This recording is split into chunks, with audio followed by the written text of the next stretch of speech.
few things, I will put you in charge of many things. Come and share your master's happiness."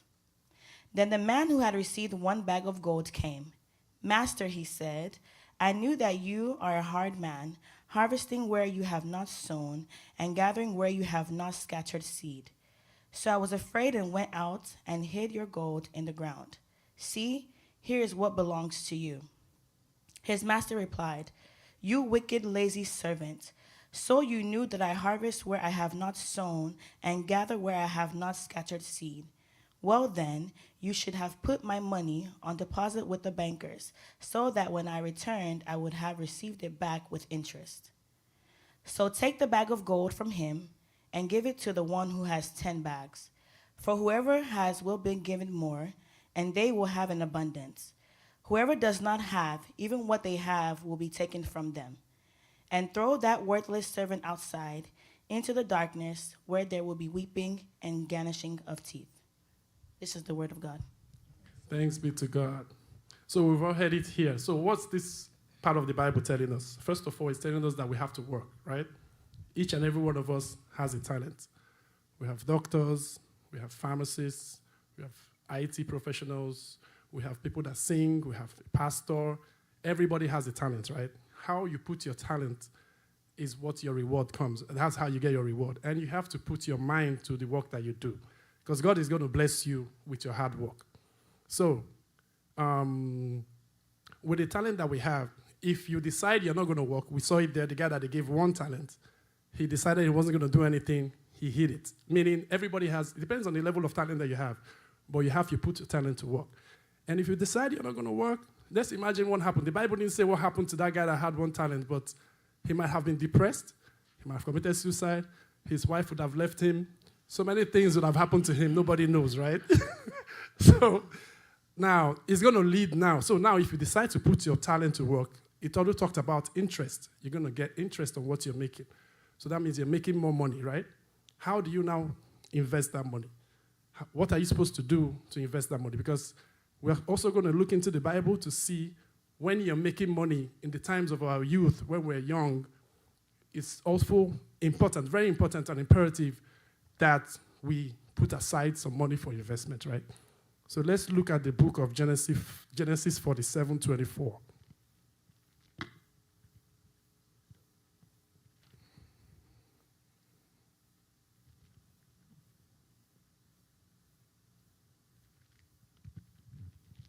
You said Genesis 47:24. "But when the crops come in, give 1/5 of it to Pharaoh. The other 4/5 you may keep as seed for the fields and as for food for yourself and your households and your children." All right, so we also saw it there. Keep a fifth. A fifth is what, 20%, right? And if you go into finance in the world, the principle, this is not the Bible now, leading me to the next thing. So how do you plan your money? Like most of us are college grads, and this part of we're going to be talking about. So the flow of this thing is going to be talking to college grads and also married couples, how you plan your income, how much you make, how do you plan, what percentage goes into savings, what percentage goes into the Louis Vuitton bag, and what percentage goes into expenses or just taking care of your household. So especially for college grads. So there's a 50-30% rule, right? The 50%, let me just read it out.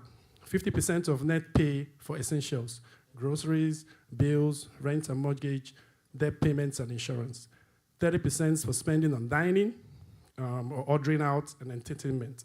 And 20% for personal saving and investment goals, which is what the Bible says, right? 1/5. It still comes back. So a lot of times, all these guys, they get their wisdom from the Bible. Everything is in there. Trust me. Even if you're looking for ways to invest, everything is in there. It's in the Bible. If you read the Bible, you see ways of investing. So the next line is we're going to be talking about, and this is it's going to be a little bit more interactive. For college grads, where do you put your money? There are different investment options, right? We have 401k, we have ETFs, we have stocks, we also have life insurance, right? And all of this, there's a rule I don't know does anybody know about the rule of 72? Nobody? So the rule of 72, let me just read it out too. Is a quick formula, useful formula that is popularly used to estimate the number of years required to double the invested money at a given annual rate of return. So what is this saying? So for those of us that are college grads that get credit card emails coming in, hey, you've been approved for 3,000, you've been approved for 10,000, and you go ahead and swipe your card and keep shopping. There's an interest that comes with that, right? So the rule of 72 calculates 72 divided by the interest rate you're paying. So if you're paying like a 4% interest or a 6% interest, it shows you how much that money is going to double, either investment or debt. So if you're owing, and you know credit card debt is about 22%, right, 21%. So imagine 72 divided by 22. The quicker that money is going to double and you're going to be paying back on interest. And that's to encourage a lot of our college grads to put their money away in investment that has interest, compound interest. So compound interest from 401k, from IRAs, from life insurance, IULs. There are different options. You just have to go out there. We're not going to talk about the options because we're not experts on it, right? But that these are just ways that you can put your money away to get some return. So that rule of 72 tells you if you're putting money in a compound interest, let's say 4% interest rate depends on inflation rates and everything, or 6%, and the market just grows at 6% divided by 62, you can see maybe in 18 years, you double the money that you've invested. So if you start early, for some of us that came to this country old, imagine where we're at. Before we double our money, we're probably using Lizzie's walking stick. So it's an encouragement to a lot of college grads. You know, the earlier you start, the earlier you can double your money. And it's just 20% of your income that you can, if you can do more, better. But 20% is what the Bible says that we should put away for investment, right? So I'm just going to talk a little bit about 401k just to give you guys a knowledge of what I have about 401k and ETFs and stocks and IULs, right? So first of all, 401ks. 401ks comes out of your income from work. That's pre-tax. So before they pay you, it comes out, and you're going to be taxed later. So your 401k, some companies match, most companies match. It's always advisable to match. You know, if you can put out more, you put out more. But at the minimum, match it. Because, of course, your company is going to match, give you more. And then the thing about 401k is you're paying is pre-tax. The money comes out. It grows over time. Whenever you're going to withdraw the money, they tax you.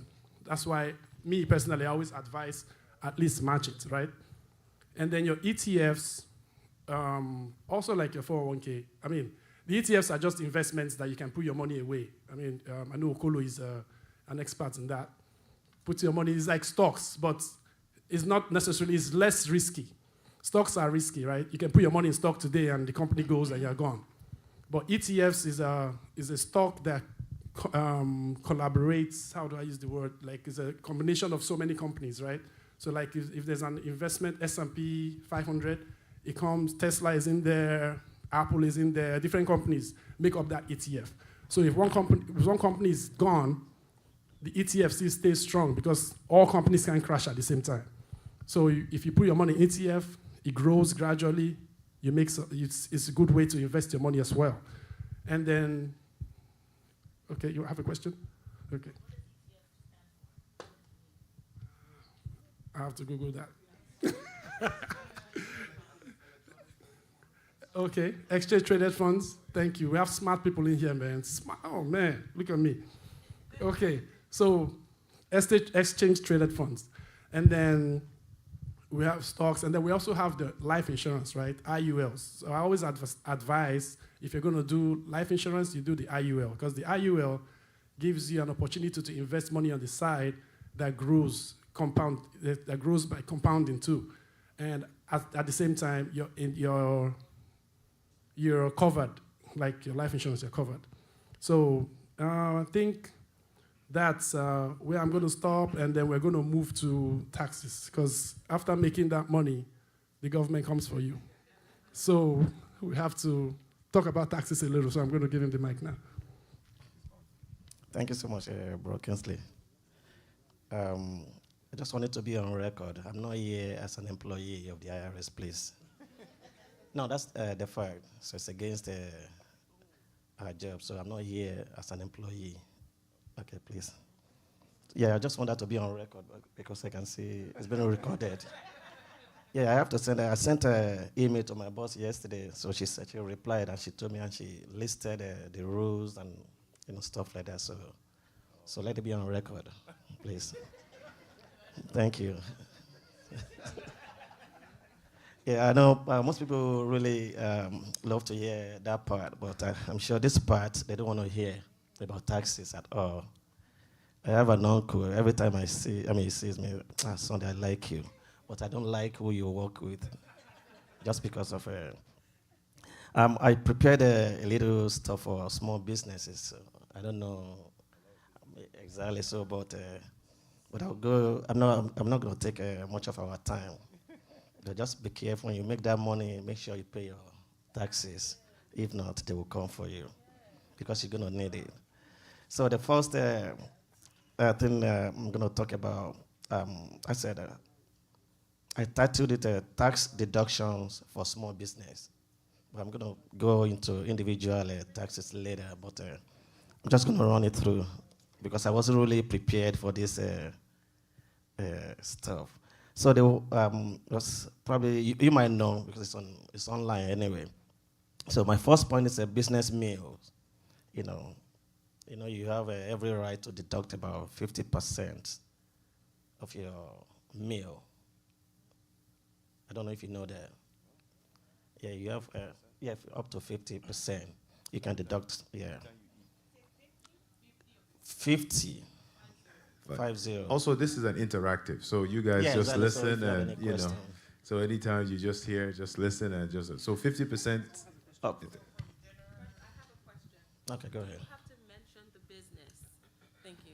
Do you have to You mention the you business? have to because especially this, you have to keep your receipts, Yes. the date and time and location, in case you are being audited.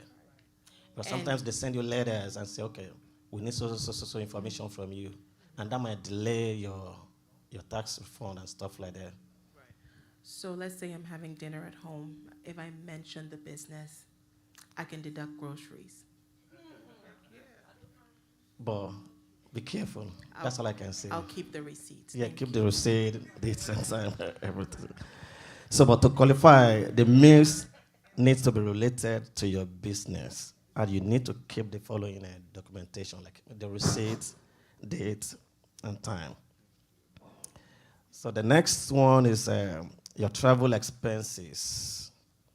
All expenses related to business travel can be written off during tax, including airfare, hotels, cars, tips, dry cleaning, and stuff. I'm gonna get to that. So, thank you. So yeah, we are coming towards the travel expenses. Yes, all expenses related to business travel can be written off during tax, including airfare, hotels, rental car expenses, tips. Yes, tips is part of it. Dry cleaning, meals, and more. So, if you go to irs.gov, you can see the full list on the website. There's a full list of what you can write off. So, but to qualify again as work-related travel, your trip must meet the following conditions. 1, the trip must be necessary to your business. You cannot just take a trip for yourself and say it's for business. Quote and unquote. Yeah. So it must be related to your son. Kind of related to the business. Vacation is vacation. That's not No, business. but some vacations are related to business. Can you write it off? I don't think so.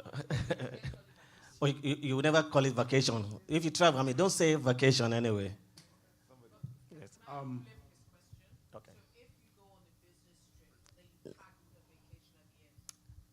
You are covered. So, but don't say vacation, please. if you travel to some place where people usually vacation, but you're looking to buy maybe a property in the area. I mean, if you see one, you buy or you consider it. So should that be, of course, while you're there, you go to the beach and It's not considered travel expenses because your initial plan was vacation. So you're on vacation to the area, so not on business trip. But the main point is do not say vacation and try to claim it. If you want to say, even if you go on vacation, just make it a point, okay, I'm on a business trip, period. Then the second point is the trip must take you away from your tax home.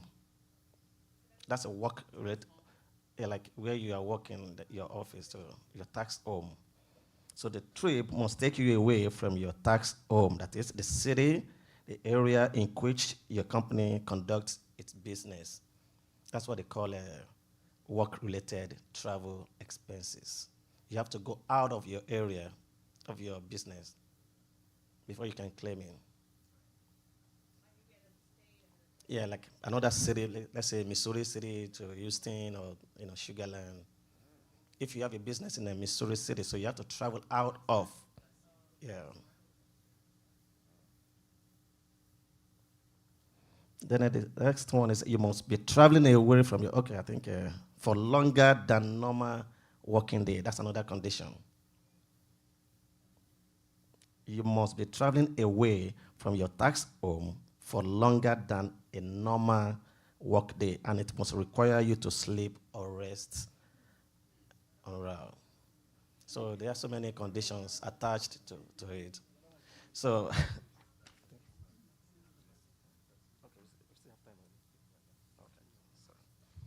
all right, the next one is a business, let me say it. Business insurance. So you can deduct the cost of your business insurance on your taxes too. So if you have a home office or you use a portion of your house for your business, so you can deduct it from your from joint taxes. So let me ask you, for my home insurance, if I have my business address is my home, right? Can I deduct my home insurance? Your rental insurance or your home insurance? Which one? No, my home insurance. My property home insurance. Can I deduct that? Yes, you can deduct as long as you are using that portion. Okay. It is Yeah, square because footage? they can send people out to your house. You know that, right? Oh, really? Yeah, they send agents out. To come and check. And even they can measure the square feet. Yeah. Square footage. Oh, okay. So what you're saying is, like your home office can be calculated as a portion of the mortgage insurance that you're paying, right? No. So you can deduct, let's say, your home office is about 20 by 50 square foot. Mm-hmm. So they'll have to deduct maybe a certain percentage from that right. mortgage Then you can insurance. deduct that from your taxes. Okay.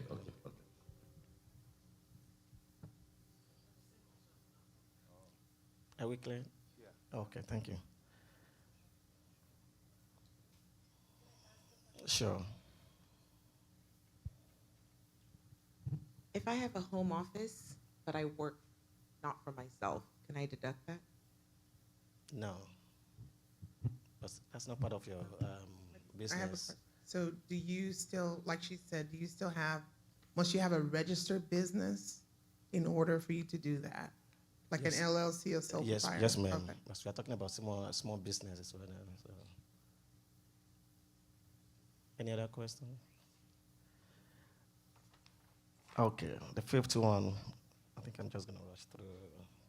So, okay, this is home office expenses, so which is related to the business.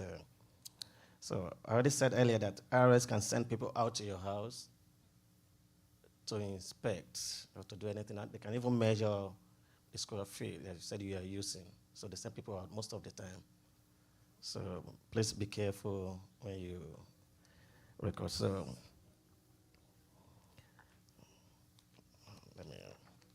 Then education as well. So any educational expenses you incur to bring value to your business can be deducted, can be written off during a tax season. Any educational expense. So can this, when you go to seminars, can that be considered as Of course. as an educational expense? So the requirement for educational related expenses that are courses or workshop must improve your skills or help maintain your professional expertise. Okay. So seminars included. Like this? Like Yes, this kind of yeah. seminar? You can write it off? Okay. Now I'll give you a receipt. I'll write a receipt on behalf of. No, I think that's what you mean too, because it will help better. So you can write it off, and the way you will write this off is if you know, your mileage. Say people that come from Dallas, their mileage and everything, the rental, everything like that. Okay. So educational expenses that qualify for deductions include courses and classes related to your field of work, seminars and webinars, trade publication subscriptions like newspapers and stuff like that. So books related to your industry. So it can be deducted. Then a depreciation. Okay, ma'am.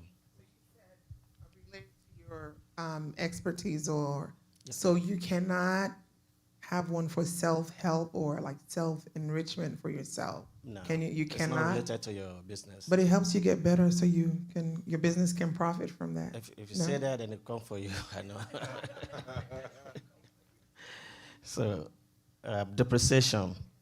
So when you deduct depreciation, you are writing off the cost of a big ticket. I know we all know what depreciation means, and the most common method is a straight line method. So that's the most common. So without wasting most of our time. So it's a way for businesses to allocate the cost of fixed assets, including buildings, equipment, machinery, and furniture, to the years the business we use. So to calculate this as straight line method, depreciation using the straight line method, subtract the asset's salvage value, that is, what you expect it to be worth at the end of its useful, like if it is for 5 years, so what you expect it to be worth at the end of that 5 years from the original cost. So the result is the depreciable basis, or the amount that can be depreciated. So, but I put it right here, another topic for another time. It's a long, so I don't think we can discuss that here. So investment, my brother already mentioned most of it. So if you borrow money in order to make investments, you can write it off. Yeah, you can write it off. So you can write off the interest paid on the principal on the loan. So you can deduct the interest up to the point that it matches what you earned in investment income. Yes, Obi. Yeah, so you talked about the straight line method, and you talked about the asset. So for depreciation to be effective, can you, let's say for instance, you have a business, and with your business you're able to get a car through your business. Can that also be factored in as one of the assets? Exactly, yeah. Okay.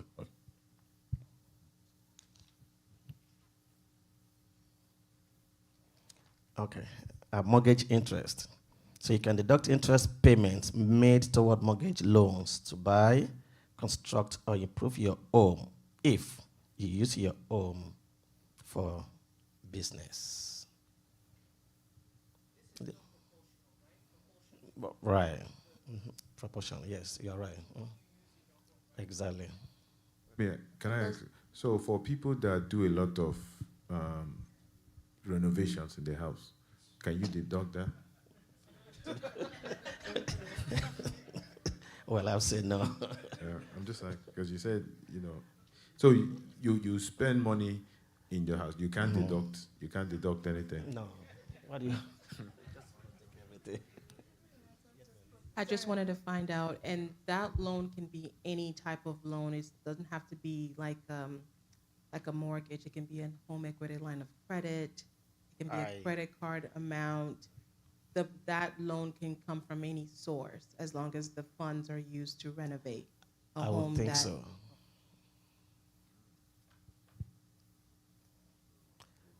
So I think we have. Hopefully, mortgage already. Okay, this is adverts and promotion. We all know, you all know we can do that. Okay, client and employee entertainment. So if you take business clients out, you can deduct the expense as long as you discuss business. So as long as you discuss business during the meeting, and the entertainment takes place in a business setting for business purpose, so you can deduct 50% of the cost of this entertainment expenses. You can also deduct as much as 100% of the cost of social events held for your employees. So does it matter where the place is? In a business setting. Setting, okay. I didn't hear that. But I mean, if you say business settings, if I take... Well, you can define anywhere as your business, so that's your definition. That's your own definition, so... Do we always need to keep receipts? Or since we're in a, very computerized world, can we just get... Do we have to keep the physical receipts or go to our bank to print out? Yeah, you can print out or you can take pictures and just keep it. So we have to keep the physical receipt? Just in case. Just in case. Yeah. So we don't have to rely, because sometimes, you rely on the bank statement. You don't rely on that. I mean, you can do that. But so once they have evidence, they just want to see if... But sometimes they don't really ask about... IRS, the way it works, they audit at random. You understand? So sometimes they look at the pattern, the way you file your taxes. Okay, like those who are doing a business, so this year you claim a loss. The following year you claim loss. The next year, for 3 years consecutive, they will now sit down and say, hold on, if you are doing a business and you're at loss every year, why don't you just close it down? So they will now go back. Individual, so the same thing happens. If you fired this year, okay, what's going on with this guy? Okay. The next year, the third year, they'll be like, oh, okay, something is not right. So they'll start, digging. So payer advocate service. So they are just an independent organization within IRS. So IRS pay them, but they work for you. So if you have any issue, you can go through them. You don't have to pay them. So IRS pay them, but they work for you. They are not working for IRS. Any tax issue, tax-related taxpayer advocate service. TAS. Taxpayers Advocate Service. So IRS pay them, but they work for you. They don't work for IRS. So if you have any issue with your taxes or with your refund or anything, you can just go through them. And most of the time, it's faster when you go through them. And then, when you call IRS, you can be on the phone for 2 hours. But if they take up the case, if you are able to get through, once they take up the case, they'll send us a file.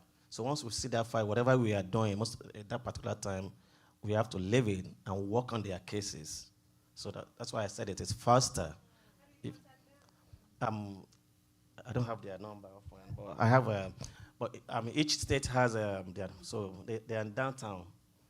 So if you Google their tax. Yeah, before we finish, we'll get it for you guys. Yeah, I think TAS. Looks like we have a lot of business owners here.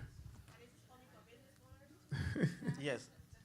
Yeah, they do everything. Yeah. No, one more. Give me 1 second. Oh, their number is 713 209 3660. 713 209 3660. And the address is 1919. This is for Houston. 1919. That's their address. That's their address. The address. This is for Houston. So they have offices in Dallas. I mean, it's everywhere. So just 1919 Smith Street, Houston, Texas, 77002. So that's just then So what rights do I have against the IRS? So you have so many rights. Rights to be informed, right to quality service, right to pay no more than the correct amount of tax, the right to challenge the IRS position and be heard, the right to appeal an IRS decision, the right to finality, right to privacy, and right to confidentiality. Thank you. Any question? Right to not file? No, sir. So thank you so much. Thank you. Thank you so much. Thank you. Thank you. That was a really good one. You know, I saw a lot And of if you have people- any question, feel free. So. Thank you so much, Mr. Sunday. You know, it's so good to have people around. You know, I think just judging from what we are hearing here, it's kind of like if you don't know, you lose a lot of money, especially in America. You know, sometimes you you go around and you wonder, how is this person doing it? How is that person doing it? But they are doing it because they know, they know how to handle or how to go around the system. I know that the system allows, if you have a business, because America doesn't want you to fall on them. So, but if you have a business and your business is making profit, you are taking care of yourself. So I think it's something we should always look into. So thank you so much. While you're still here, because we're still going to need you, we want to talk about finances as it relates to marriage. Finances as it relates to marriage. So now, when you finish, we are talking about when you finish, we're talking about the people. By the way, most of our questions, or most of what we're doing is based on the survey that you guys answered. We sent out survey links, and most of them are based on what you guys answered. A lot of questions had to do with IRS, a lot of questions had to do with stock, how to do with your money once you graduate. So once you graduate, you get your money, you start making money, then you meet somebody, you're in a relationship, then you get married. And for what we've noticed right now, and again, this is it's a panel thing, and we're going to ask questions, interactive situation. What we've noticed now that a lot of people are becoming very, very financially stable before they get into marriage. So it's like you see somebody that has been a doctor for like 3-4 years, she's getting into marriage, and you're coming together. So what do you do when you're in the marriage? There's something that is going around that say, if you want to, I think it's a song, say, if you want to make your wife happy, you say, give her money. If you want to give her money 5 times, give her money, So sometimes money is always about, money answers all, It's in the Bible. So how do we do this? How do we do this? So for those that are not married, because, like I said, these are the questions that came up. And again, it's going to be interactive. For those that were not married, that answered the questions, their questions was, what happens if I get married? Do I do a joint account? Do I do a single account? How are the businesses? I mean, how is our money? So here's what I would say, and like I said, this is an interactive thing. It all depends on you.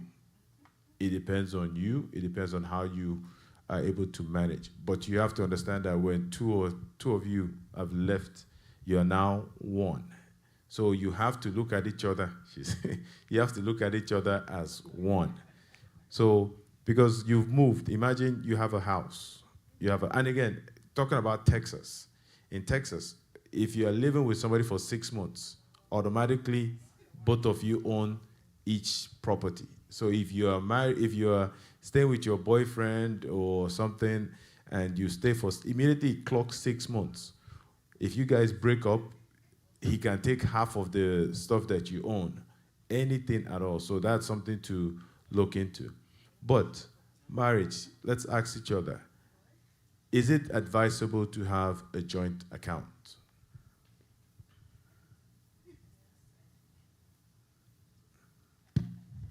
We're going to be leaning on some of our veterans in marriage too to help us with these questions. I'm not a veteran. I don't. Sorry. Well, I'm not a veteran by any stretch of the imagination, but just a couple of points to perhaps answer your question. The first is, besides prayer and keeping everything in the Word and all of that, is having a frank conversation with your partner about the way that you would like to proceed with handling finances. There is such a thing as financial infidelity, and it has to do with transparency. It's not a matter of how you handle it if you choose to keep things completely separate, or you want to keep everything completely together, or some kind of a combination of both. Is making sure that the person feels like they know what's going on with your finances, and you also know what's going on with their finances. And you guys have common goals on how you spend your money, how much you spend, and the things that, well, the things don't really matter, but it's more how you want to spend it.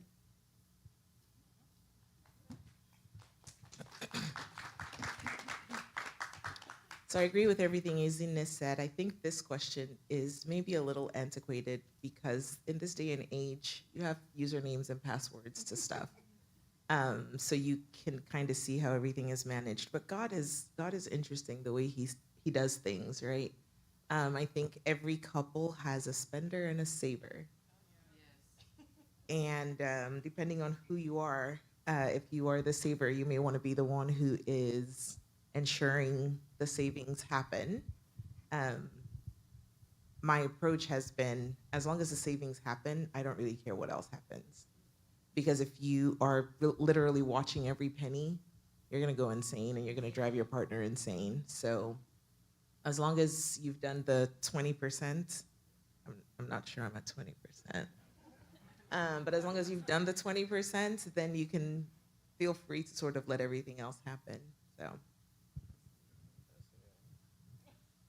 All right, does anybody else?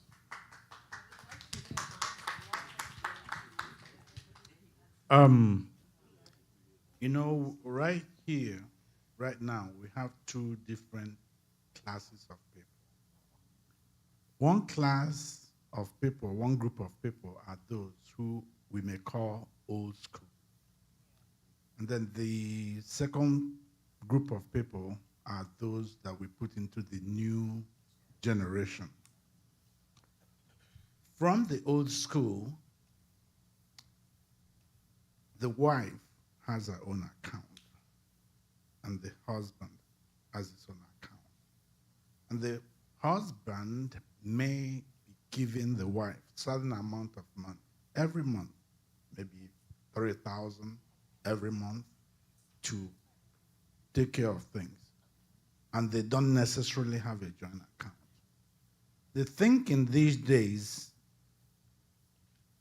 with the younger generation is that it is our money, and I'm gonna dip my hand into the money and do whatever I feel or I see necessary. But sometimes we have disputes in that regard because I don't want to say that a lot of wives are not very prudent in their expenses, but wives tend to be more vanity oriented. Excuse me, no, but you know, I'm just being realistic. Now that's old school. That is old school, but that is fact for today. So most men are usually satisfied with a couple of blue jeans, tennis shoes, and t-shirts, and they go their way. But for a woman, and I see it necessary, she has to have the shoes, the handbags that match, the clothes that go with it, and all that kind of stuff. And these things cost money. So in my own thinking, I believe that the family, that is the man and the wife, should set a standard account or money that he gives to her, or a standard account in the bank, whereby this is it. She should have her own money because she shouldn't be going to the man for everything she needs. Likewise, he should have his own money too. Not that he's going to be doing a lot of things, But, you know, for freedom for both of them, I think they should individually control certain amount of money on their own. However, these days, again, whatever people decide that they're going to be doing between themselves, husband and wife, if it works for them, it should be okay. Thank you. Yeah. So we have about 10 more minutes on the finance. So I guess based on what you're saying, before the man was in charge of the house. No, because what he said, the man would give the woman money to take care of the house, right? So basically the man was paying for the bills and doing everything. That was what was, if I get that. So but the man would give the woman something, even though she had her own money, he would give her something to take care of the house, allowance, but he was in charge of taking care of the bills and everything like that. But now, it's not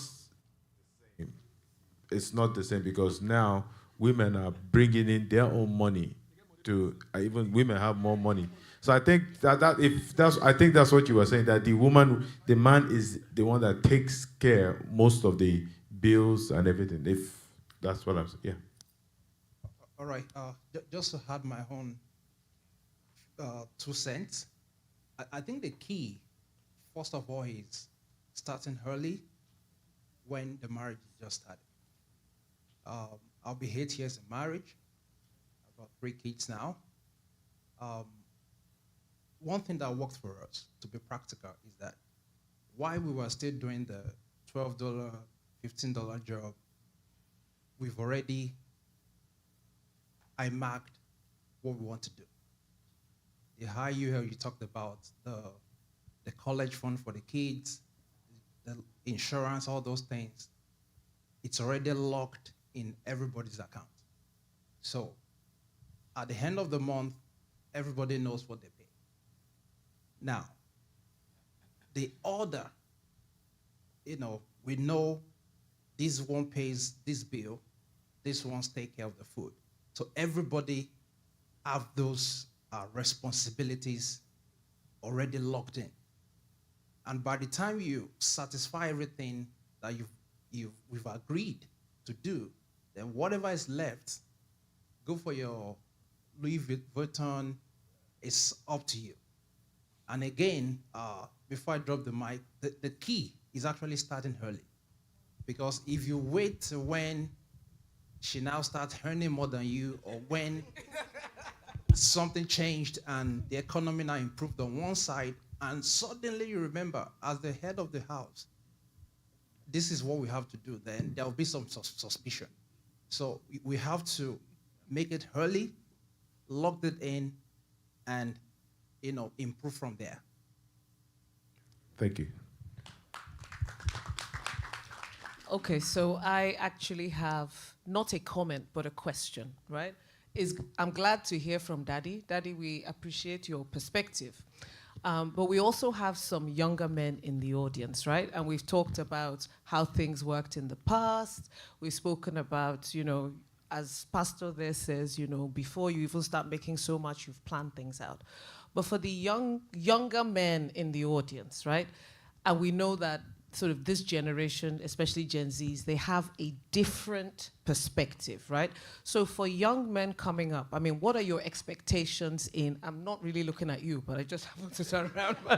What are your expectations around finances when you're in a partnered, married relationship? Even for these, our young men on the panel over there.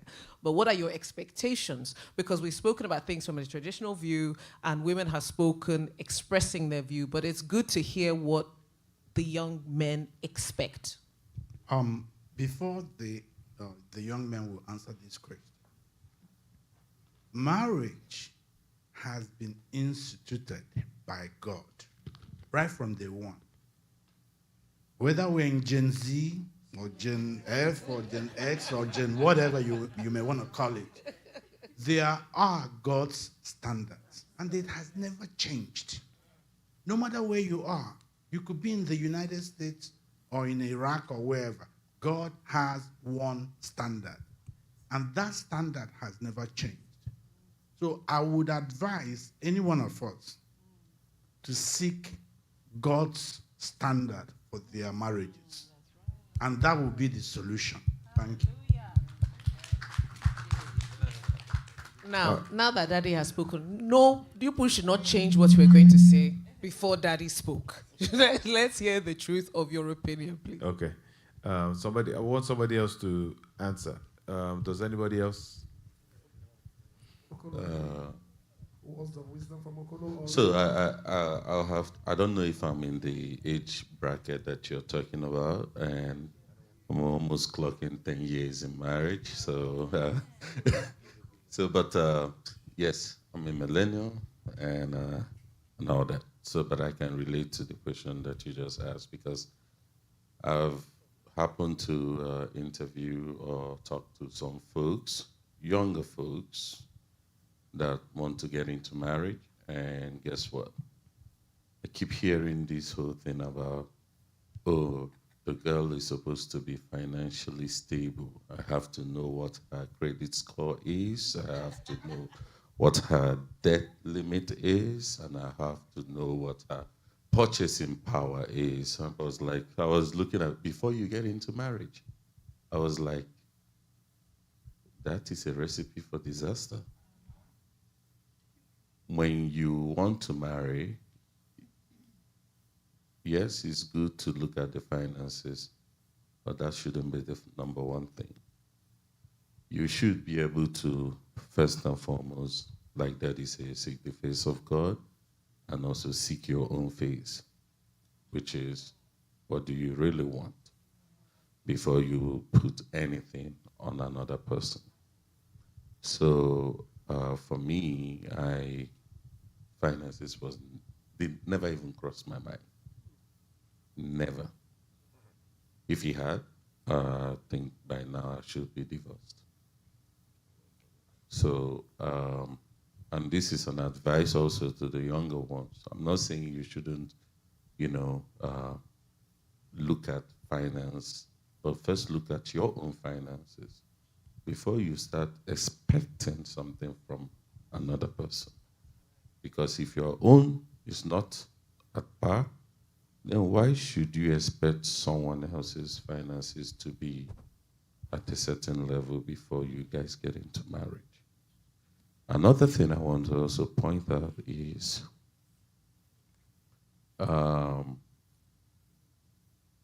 about the question on having a joint account or not having a joint account. You see, in marriage, we tend to use one stone or one brush to swipe or through everything. So what works for you might not work for me, might not work for the other person. So it's up to you guys to be able to sit together. Yes, you hear financial advisors say, hey, when you sit together, when you join accounts together, yada, yada, yada, you can invest more, you can do this more. But my sister, my brother, it comes with a price. Comes with a price. So, thank you.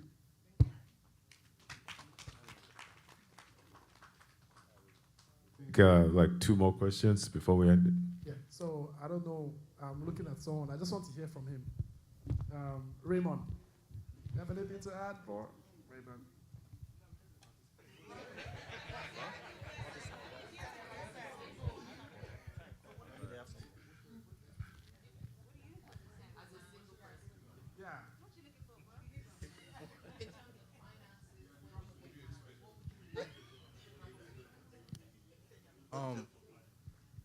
Honestly, I've never looked at the woman as like what she makes. That doesn't really cross my mind. It probably should. That's not really what I'm looking for. I think it's definitely the opposite right there. Looking at you, it's like, what do you make? But I think going into it, I don't view, oh, this person is a doctor. this person's a janitor, so I can't marry. That's never been my mindset. Then it's probably a flaw to that, but that's just me.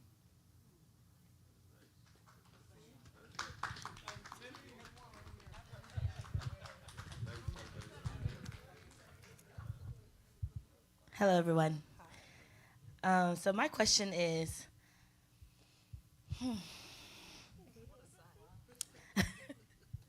so when it comes to marriage, like I have a few friends that are married and everything. The one thing that they have talked about is prenup. And I'm like, how do you guys feel about that? Because I feel that that's a setup for disaster in marriage, to me.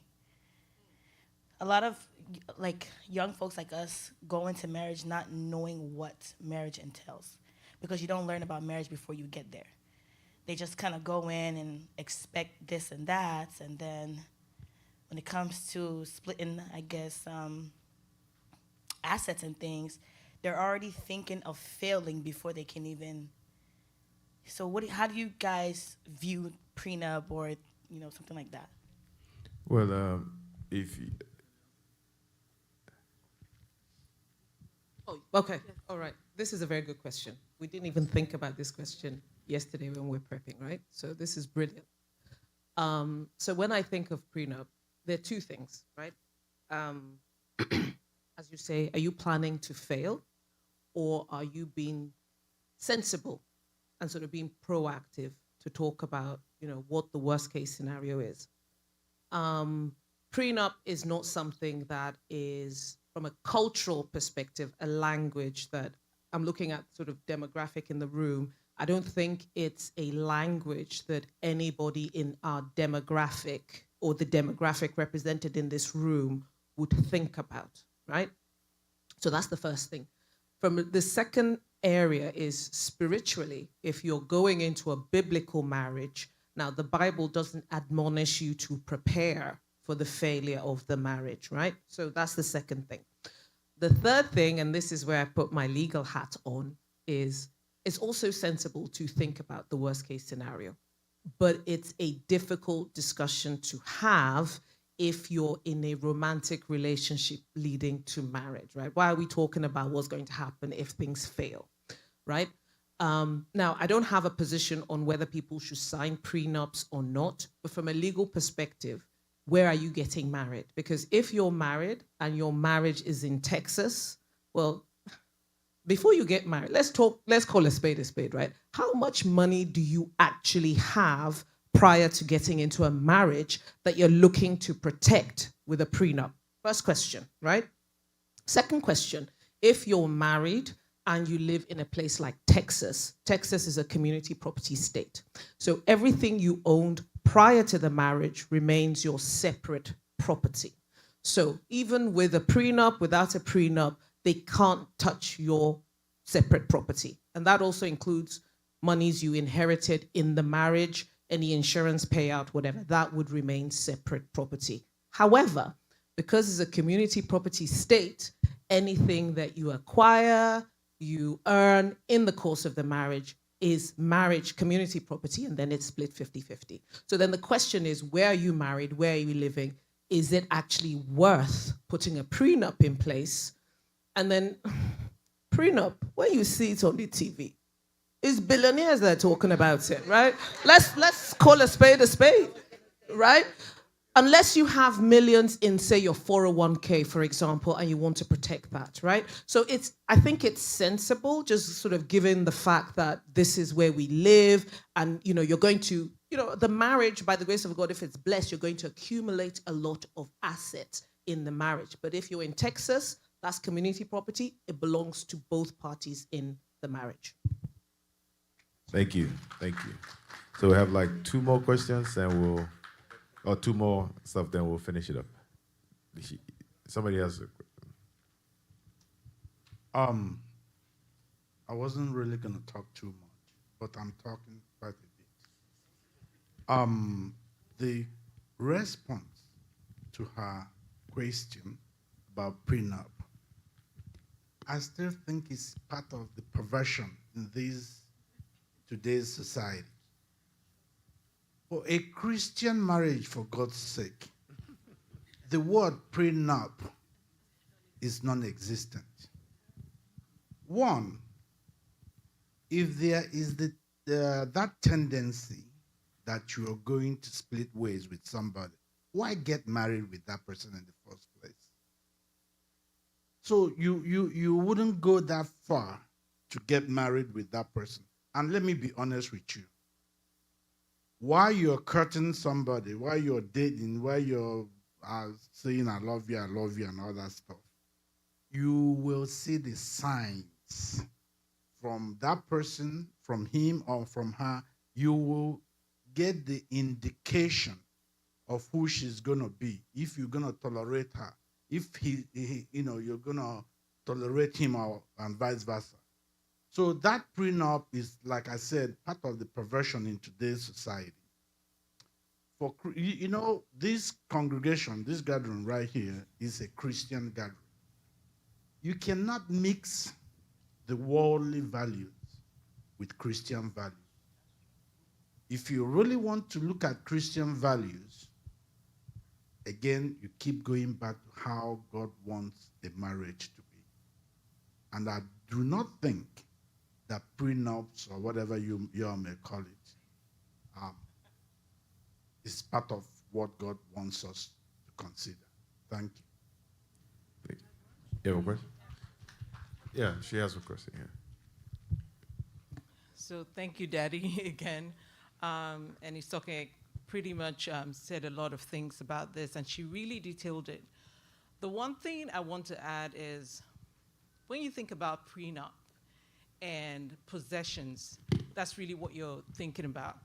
So as an individual, if you're thinking about prenups, you also have to think about yourself and attachment to possessions. So it's really something to think about, because in relationships, especially when you're coming together with somebody, you have to really think about attachments. It's really very important. And I think we're going to talk about that a little bit more.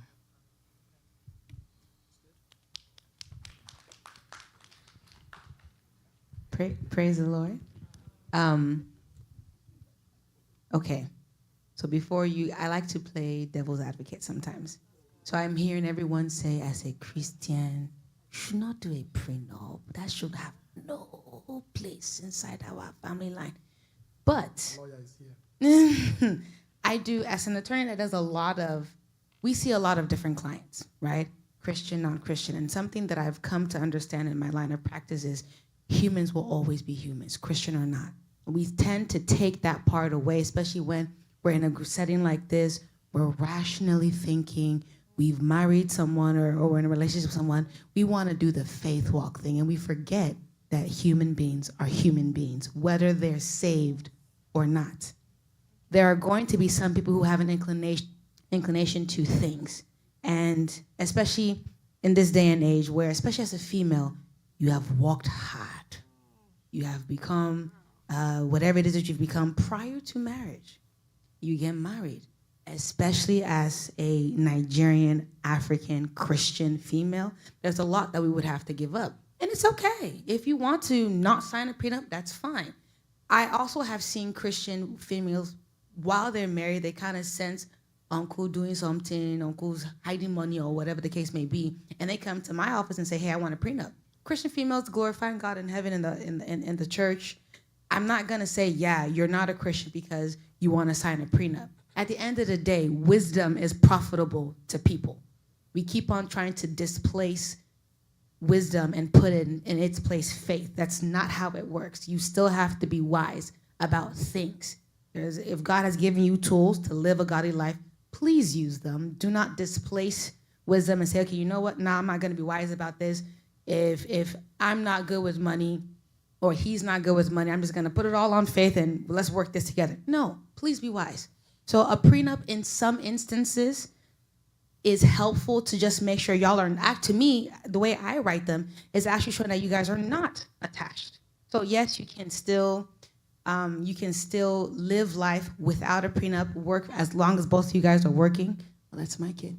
As long as you guys are working together, But there's going to come a time where a prenup may be necessary so that you guys are not actually, he's not trying to attach to what I've worked hard to do as a female.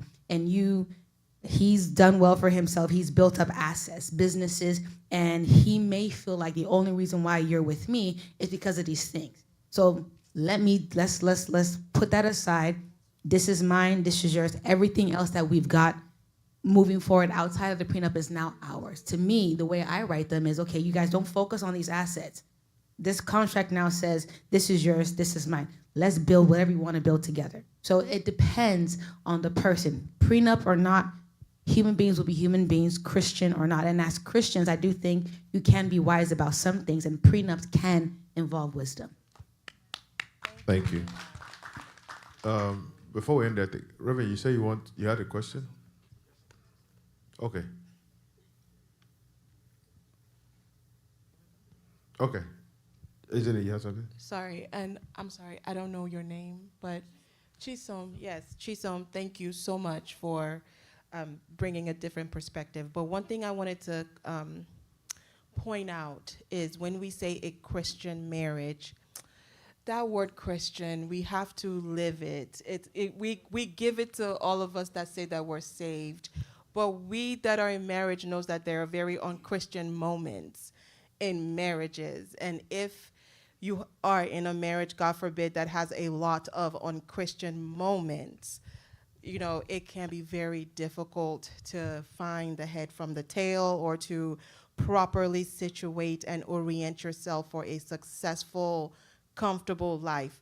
Even though you're not attached to things, we all need money to survive. We all need money to live the way we want to. It is not trivial.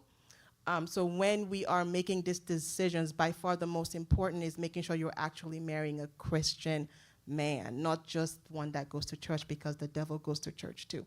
So we have to make sure you are doing your homework, you're aligning values, you are making sure that you are shining your eye, like our people like to say, because that is your only opportunity. When you're in it, then the only things you have at your disposal are things like a prenup or a postnup.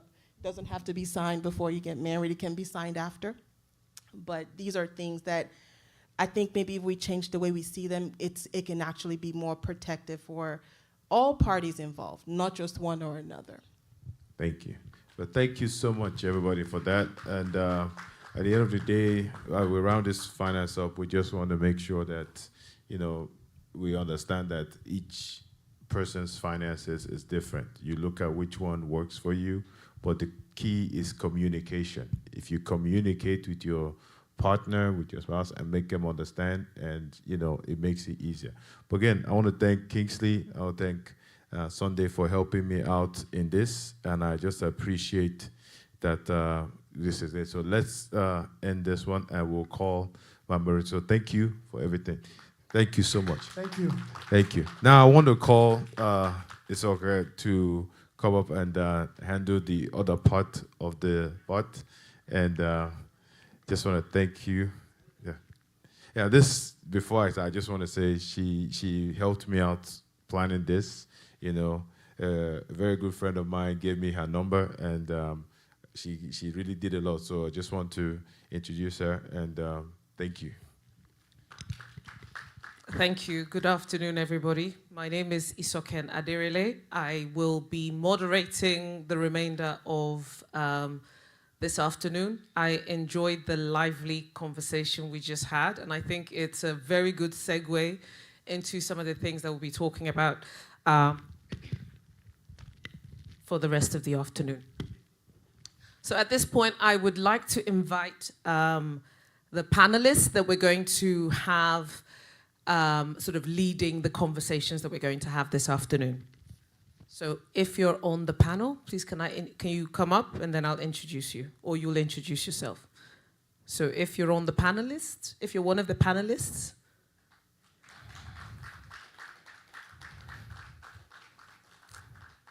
Chidi, where are you going? You're on the panel? Mm-hmm. No, we're sitting. Okay. We're all just going to sit. Chidi promised me some men. It's not the way it sounds. But he promised we'll have some men on the panel. Daddy, you're welcome.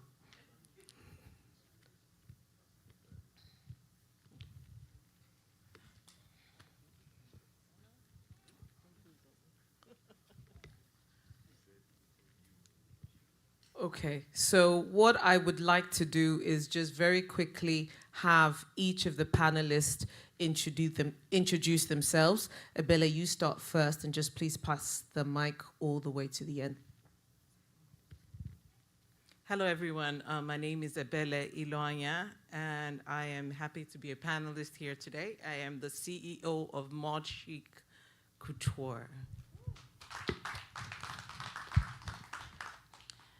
Good afternoon. My name is Uchin Defo, and I am a mother of 3. And I'm a pharmacist by training, but I work for a drug company in medical outcomes. Hello, everyone. My name is Ezine Lawson. I am a clinically trained radiologist. Have 3 children. I had 2 kids in residency, so if you guys have any questions about balancing work and life, let me know. It's been a hard road. And I enjoy investments. I enjoy anything financial. It's really where I thrive. And I like mentoring, so those are things that I do. I work as a radiologist. That's a full-time gig. Hello, everyone. My name is Lilian Ihanacho. I am currently a P4 student, so I'll be graduating in May. Right now, I'm just doing my rotations and living life, so yeah. Hello, everyone. My name is Toby Adewale, and I'm so glad to be here. Thank you so much for having me part of the panelists. I am a mental health counselor. I work as a crisis worker and a mental health advocate as well. Hi, my name is Samuel Ejekam. People call me Uncle Sam. I'm a civil engineer, but I'm a construction contractor, and I've been around for a long time. Good afternoon, everyone. My name is Somto Azuike, and I'm a pharmacist. I do business, and they probably have me here because I'm single. So I'm here to just give my own perspective of the single life now. Hello, everyone. My name is Mrs. Chomanele. I'm a mom. I'm a health care professional, and that's about it. Hi, my name is Chidi Amadi. I'm a father. I'm a husband. And I'm a doctor. I sell drugs. Not a street pharmacist. And he's also the convener of today's event. Everybody introduced themselves so well that I realized I hadn't introduced myself as well as the others. So as I said, my name is Isoken. I'm a wife, I'm a mom, I've got 3 kids, I'm a lawyer. I also like having conversations like we're having today. So for me personally, I enjoy anything related to personal growth, stretching, doing hard things, and self-improvement. Okay. So I want to do something really quickly, just a quick show of hands to indicate who's single in the audience. Sumto, we know you are a guy on the panel. If we're single in the audience, okay? Good. All right. That's good. Wonderful. Thank you. The reason I asked is because when Chidi and I spoke about today's session, we were really going to have a theme that runs across how to be successful, especially as young single people, how to be successful in things related to finances, in things related to mental health, and also in things related to relationships, right? So the whole idea of today is we're going to talk about some of the things that you guys have said in the survey that you have questions about, right? So Chidi had asked you guys questions. We had lots of good responses. We've taken those responses and tried to distill them into a few talking points, which we're going to talk about as the panel. And then also, as we've just demonstrated, there'll be opportunities to ask further questions of the panel. We want to hear your views. We want to understand what sort of issues you guys are thinking about, that you want to work through.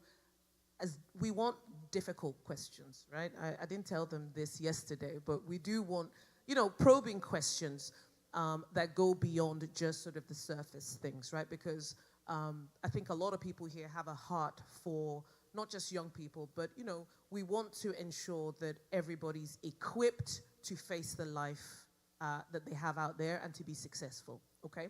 So, guys, so we just talked about finances, right? And we talked about marriage and what we do with finances. I love the conversation about prenups and postnups and really thinking about those hard things when it comes to marriage and finances, right? So what I want us to talk about as a panel right now, still related to finances and related to relationships. So I'm gonna keep you guys on your toes. You're not gonna know where I'm gonna come from, right? But in terms of finances in marriage, the first thing I want us to talk about is obviously in the premarital phases, right? So how do we prepare ourselves for marriage? We already sort of jumped into, whether the man provides or whether we have a joint account. But really, especially for the people in the audience, they had questions about, singleness and how to identify life partners and things like that. So from your experience, how can we, and I'm part of the young ones on Married today, how can we prepare for marriage? What sort of things should we think about, okay? We'll start again from left all the way to the end, but next time I think I'm just gonna start to call on people. But Lady Choma, if we start with you. Hello, everyone. And from what I've seen, I'm gonna use myself as an example. There's no way you can be 101% ready for things to expect in a marriage. But finding yourself is really important, and having some kind of plan or like a self-fulfilling prophecy saying in 5 years, this is what I want to achieve. Either I want to have a great sounding education, I want to have a job, that pays my bills. And you want to find that person that is going to be your partner. There's no perfect mate.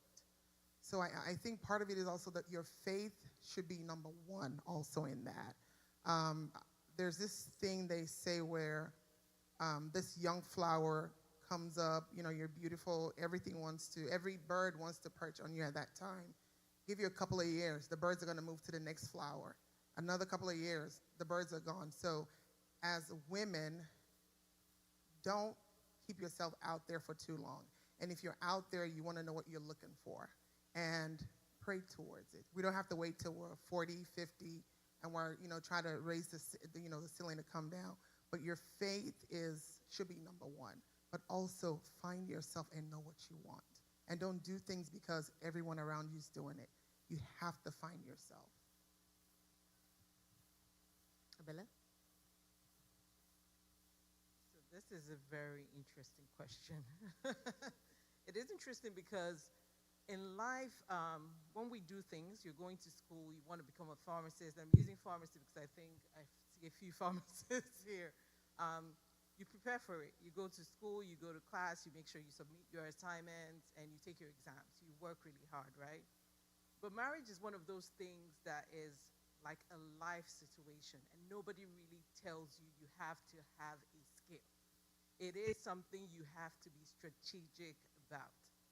And if you've ever talked to me and you're a young person trying to get married, I will say to you, it is something you have to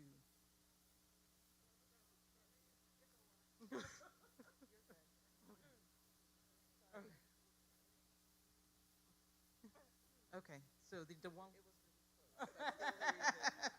So probably the young people didn't want to hear this, but okay. So I would say to you, it is a skill. You have to be strategic about it. You can't be shy about wanting to get married. If you make a decision that you want to get married, you have to be very proactive. You have to work on yourself, because whatever you are is what you're going to attract. So if you know that I want to be a kind, loving person, you have to have an idea of the marriage that you also want, so that when you're looking for a life partner, you are, from the onset, it's no longer just about, we've gone past the time when we just fall in love. You have to start asking them the hard questions. Don't just waste your time. So you have to be very strategic with planning before you meet the person. Think about what you want, your goals, even yourself. Some of us, we have anger issues. You can't take that into marriage. You start working on it before you get into marriage. So like she said, you have to know yourself. You have to be brutally honest with yourself. Look at yourself in the mirror. Don't shy away from who you are and begin to walk from there. Okay, one thing just before we move, because you said a couple of things there, and I want to bring back some of the things that you said to the audience, right? So although with the survey, a lot of people had talked about, as I said, how do I find a life partner, things like that. But I also want to test the temperature of the room related to the young people, right? So I guess I'll ask again for a show of hands, but is looking for a life partner and preparing yourself for marriage something that is a focus right now?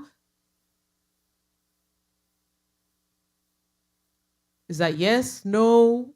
Because I want to make sure we're talking at the points that are relevant, right? So, because we could just be sitting here just yarning oops, and really you guys want to talk about money, then we can go back to talk about money, right? But it's assessing that.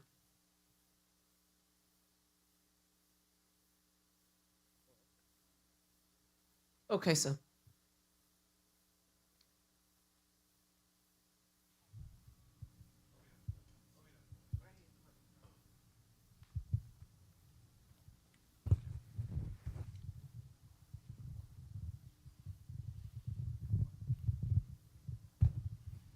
Good afternoon, everybody. My name is Sannam Denze. I happens to be one of the members of this church. And my candid advice to the younger generation, I've been in marriage for 20-something years now, and I have 2 boys, twins, and by the grace of God, by next year they will be going to the college. So, but we're talking about marriage. I've always, tried to advise the younger ones, especially the women, when they're about getting into marriage, what they should do that will make that marriage last. Because most of us, men, they will not tell you. What does a man want from a woman? Very, very important to make that marriage last. Is respect. What is in that respect? Nothing. There's nothing in it. It's just that, because we know that women are the custodians of the family. They hold the family. So, but what a man wants is just that respect. Whatever, because maybe you have planned what you want to do, but you just go to your husband or whoever you are cutting with. Say, please, I want to do this, but I want you to look at it. The man will say, hey, really? Go ahead and do it. But if the next minute you see the man holding his head very high, do you know that my wife, he'll be telling his fellow mates, my wife respects me a lot. That's why I love her. And that man will go to any length to make sure that that love persists. But the moment you go on, start doing things on your own, trying to live an independent kind of life, no matter how you try to convince that